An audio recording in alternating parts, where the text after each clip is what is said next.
Ah, yes, we are back in the land of Baldur's Gate 3, and much is afoot. Much is afoot. We've discovered our friend Gale is the key to defeating the Absolute, this evil cult that has been perpetrating all of the land in Baldur's Gate, or the Dungeons and Dragons realm. And we found out that Will has a patron, and that is where he gets the source of his powers to be hero of the realm.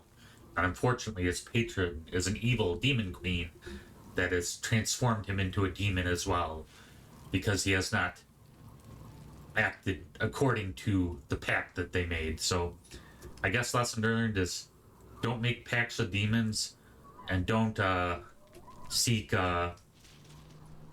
divine power by betraying your goddess lover, is what we're learning. And then we have good old Shadowheart's kind of run of the mill, brainwashed cultist. So I mean, she's pretty normal. So let's see what Will has to say. William? There's something I need to say. Something important. Can you spare a moment? What's on your mind? First a parasite prods at our heads, then the shadows close in. More than ever, we need each other's trust. And I fear I've been less than honest.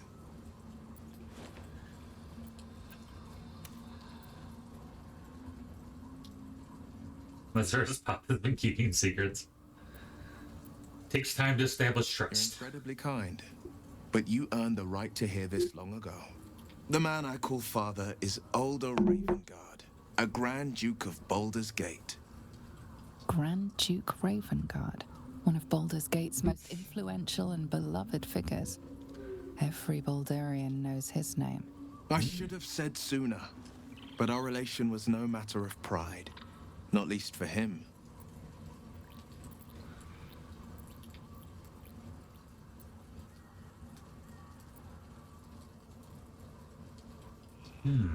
Interesting.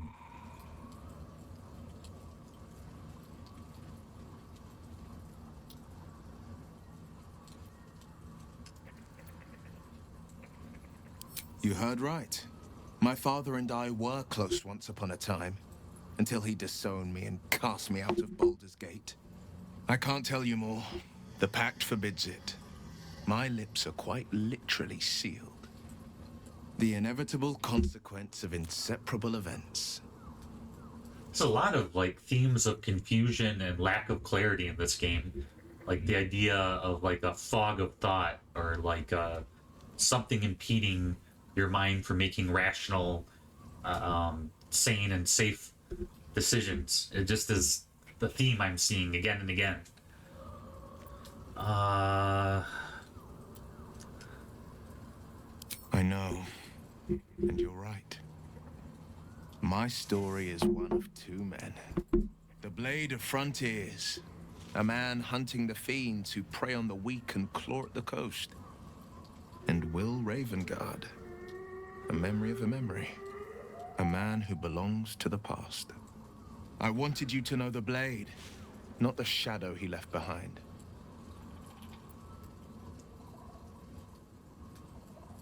Not so enchanting as you'd think. The Portiers, the Caldwells, they were the blue bloods hosting the fancy balls and drinking from gold goblets. Father's the son of a blacksmith, born with barely a coin in the coffers. He made a name for himself among the Flaming Fist, brave as Balduran, stubborn as a deep Rothay, daring, outspoken, but hardly posh. I spent more time dueling with father than I did rubbing elbows with lords. Not to say I didn't develop a taste for good wine and the talent for courtly dance.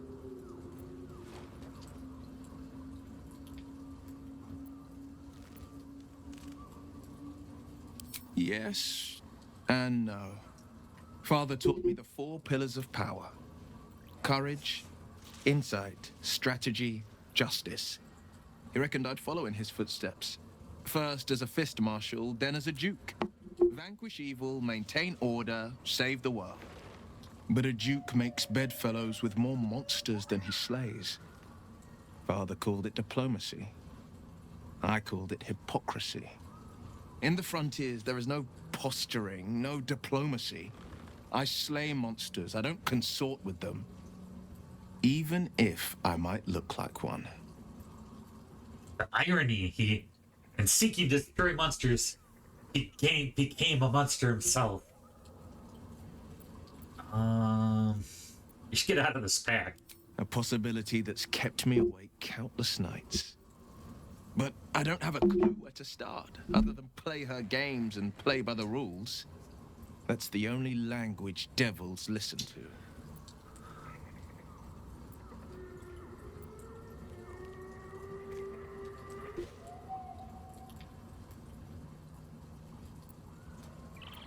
Can't we just attack her next time she pops up? There must be a loophole in the contract. There could well be. She has the blighted thing. What I know of it is simply what has engraved itself upon my memory. My contract is very clear. I can bring Mizora no harm. She'll have to let me out of my pact willingly. The only way out is if I can out-bargain her. We're standing here with nothing but the clothes on our backs and the worms in our heads. We could trade her for like a brain worm. That might be something that piques her curiosity, and then we can two birds with one stone. We can remove the brain worm, and we can, you know, Will can be free of the pact, and we can get on our way.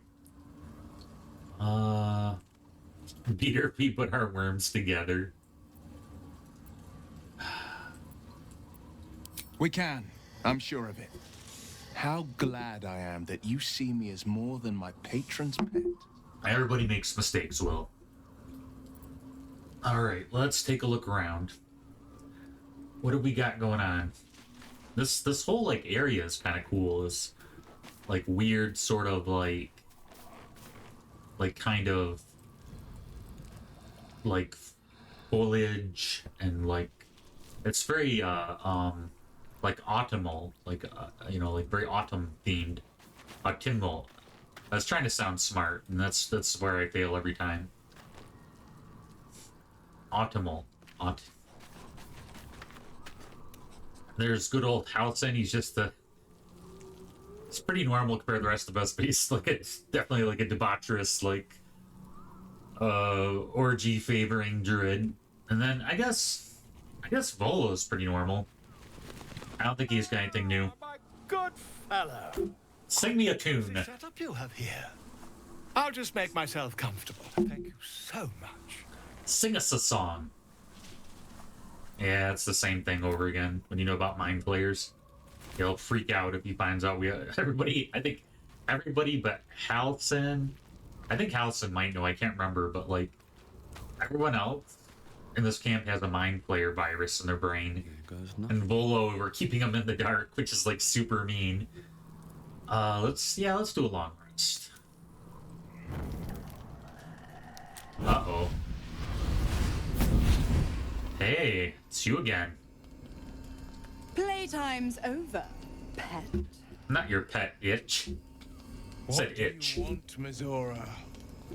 Drop the attitude and perk up your ears. You've got a new mission. Absolute's cult has gone and grabbed one of Zariel's assets. A devil. And a powerful one at that. They're locked up in the cult's fortress, Moonrise Towers. And you're getting him out. We're going there anyway.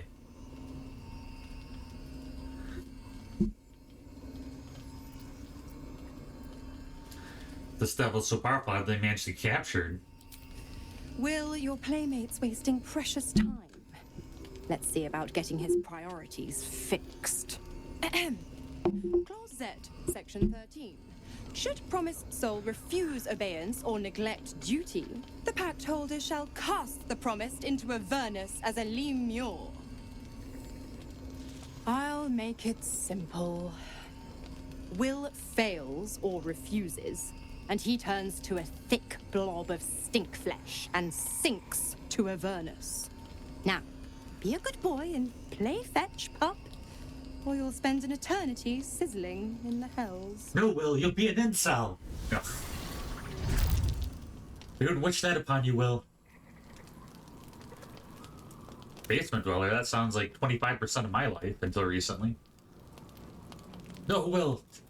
We can't have you become an incel.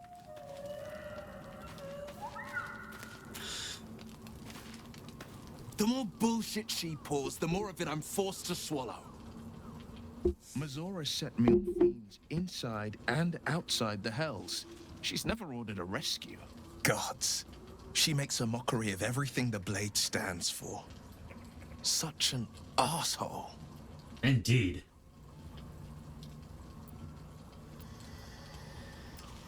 Yeah, we're on our way to Moonrise Tower anyway. We need to get you out of this pact. You're right, of course. Somewhere there must be a weak link, a loophole, an exploit. Either we find it, or I'm made a mindless blob clawing at demons on the front line of the Blood War. It's gonna be my wingman. Will, you're supposed to be my wingman.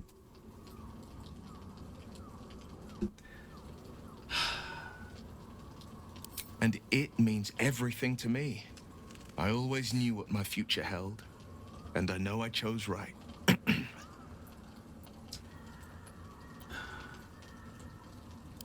He brings to mind a story.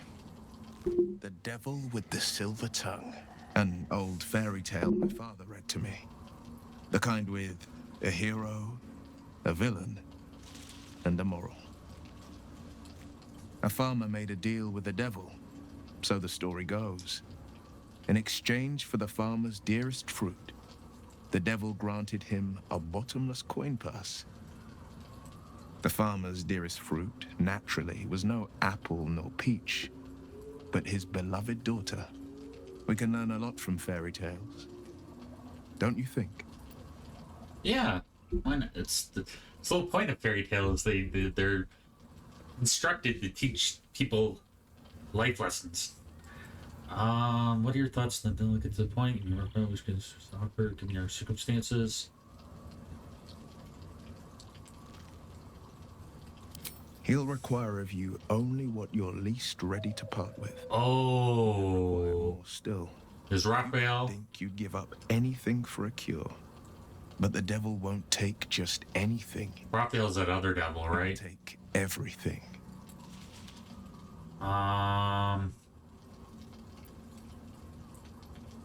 Just out of curiosity.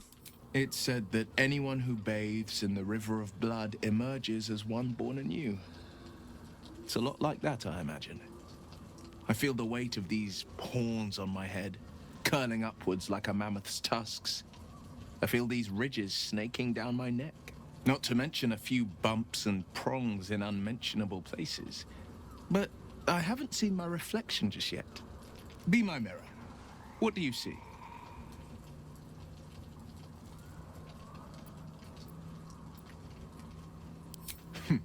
It's because you know the heart lurking under the horns. The people will see a curiosity, maybe even a beast hungry for their souls. But I will slay their monsters, keep them safe, and one day they will see the Blade of Frontiers again. Oh, he's keeping good spirit. So, yeah, but yeah, I don't think making a deal with another devil is going to help us at all. That's going to make it worse. Yeah, if you get a chance, there's a movie called Horns with Daniel Radcliffe. It's not for kids. It's a movie. It's for adults. It's, you know, like, so 18, at least 18 plus. But the premise of it is one day a guy wakes up with horns on his head, and it's played by Daniel Radcliffe of I think Harry Potter fame, and he finds that people confess their sins to him, and they just act out their sins in front of him when he's around. So he's like the proverbial devil or antichrist or whatever. And it just is really an interesting study on morality. It's a really good movie. If you guys get a chance to watch it, it's called Horns, and it's with Daniel Radcliffe. And he's solving a murder, but while he's solving the murder of his girlfriend, which he's accused of, but he has to get to the bottom of the truth. But in the meantime, he has horns mysteriously on his head. It's very intriguing, very interesting plot. People, he's like a sin eater of sorts, some kind of people confess, their darkest desires to him and things. And it's just really interesting moral study of people versus their thought life and their actual actions and what their desires and how it's important to keep your desires in check and your actions in check. Man, we can really it's quite the expansive campsite here. All right, I think we're pretty cool with our current look right now. Yeah, very interesting. Kind of autumn themed, which is perfect for the season. I'm in right now where I'm at. There's what do you call? Oh, did we rest again? Use another? I think we rested twice and used up our supplies. The voice of the Absolute is strong here, and getting stronger. I don't know how much longer I can resist it. It's our buddy. But it's good to see you're making progress.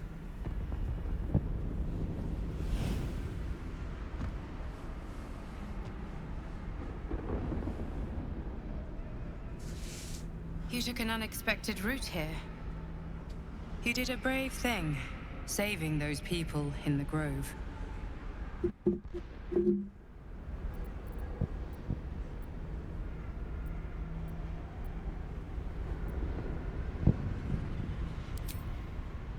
Don't be so hard on yourself.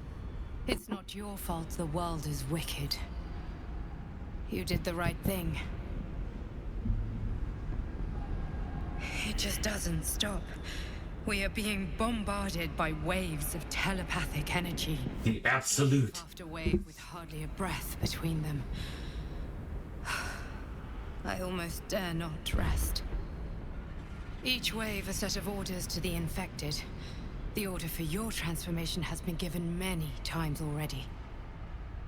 I just hope my powers last long enough to see this through. So she's delaying our transformation into a mind flayer, I think. She's like our guardian angel of sorts.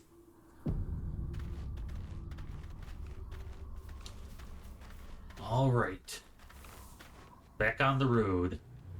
On the road again. All right.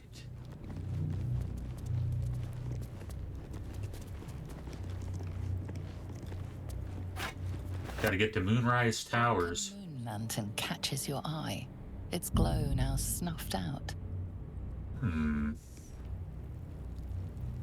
A broken moon lantern catches your eye. Its glow now snuffed out. Do we have any candle or anything we can light it? Any lighter?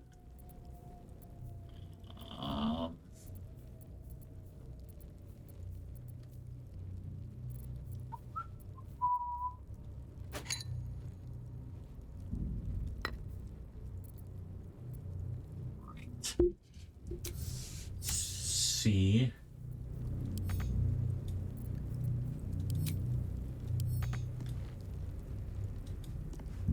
A broken moon lantern catches Yeah. Let me do this. A broken moon lantern catches your eye.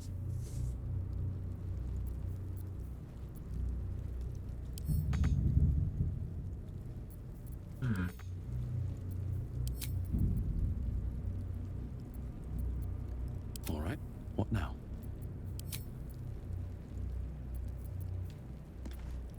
Weird. Oh, maybe we can, There is work to do. Can we light it? No. Can't seem to put the candle in it. Despite everything. I can't seem to pick it up.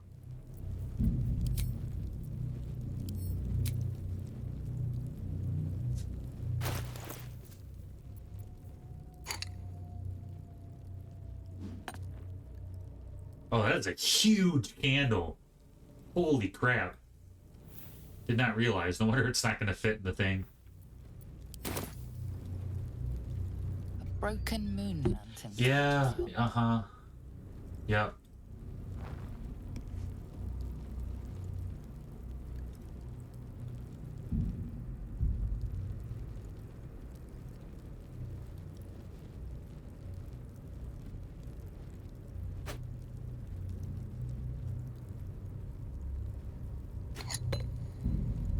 Yeah.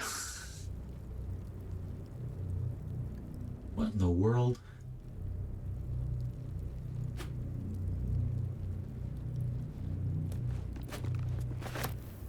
Okay, so we can pick it up.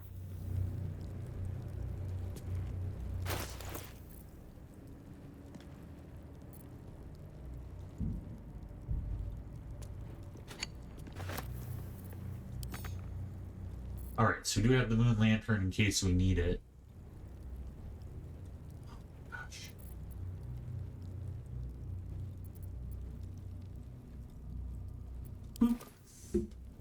Right, back on the road. Back on the road again.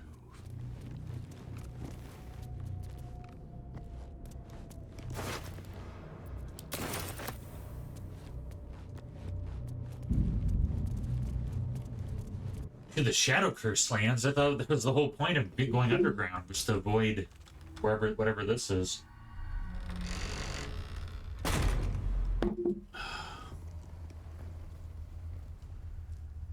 The Shadow Curse. I tried to picture it in my head, but this is a lot. A grim sight indeed. My lungs already grow heavy with shadow. This is no ordinary darkness. It feels powerful and familiar. These lands have been blessed by Lady Shah. You must learn more about her presence here. I've never seen darkness like this before. It's unsettling.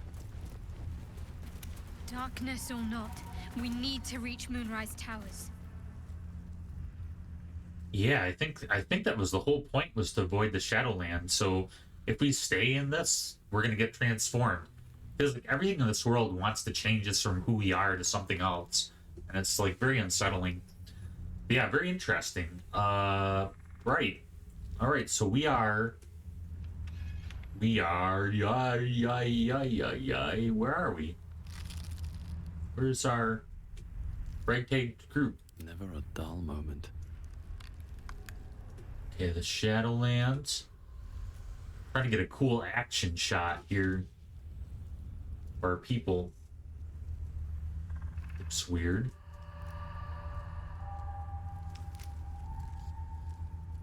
Here we go. We are in the Shadowlands, and we are working our way to Moonrise Towers, so I am very, very intrigued to see what is ahead of us. All the challenges and trials ahead. So at any rate, I'm very grateful for you guys choosing to watch my channel. If you guys like the video, please don't forget to give it a like, recommend to your friends, and subscribe. Yeah, without you, there would be no channel. There'd be, I'd be talking to the void, and it's been super encouraging. All right, well, I look forward to seeing you guys next time for another adventure in Baldur's Gate 3.